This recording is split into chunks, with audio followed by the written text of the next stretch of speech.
Idineklarang working holiday ang ika-39 na anibersaryo ng EDSA People Power Revolution ngayong araw. Pero hindi natigil ang mga selebrasyon para rito. Para sa update live na magbabalita mula sa People Power Monument, si Mobile Journal Amy Atienza. Amy, kumusta ang sitwasyon dyan ngayon?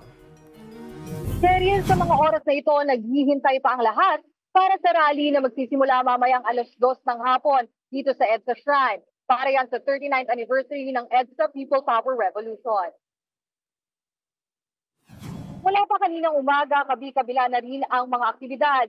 Nagkaroon ng wreath-laying ceremony na pinangunahan ng National Historical Commission at Quezon City Government. Mula alas 7 ng umaga kanina, nagkaroon na rin ng misa dito sa EDSA Shrine.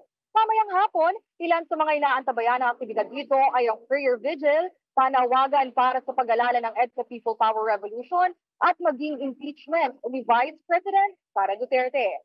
May nakahanda na rin naman ditong help desk at medical assistance area kung sakali mang magkaroon ng emergency. Cheryl, paalala na lang din ng mga otoridad na magdala ng payong dahil sa pabugso-bugsong ambon at biglaang init dito sa area.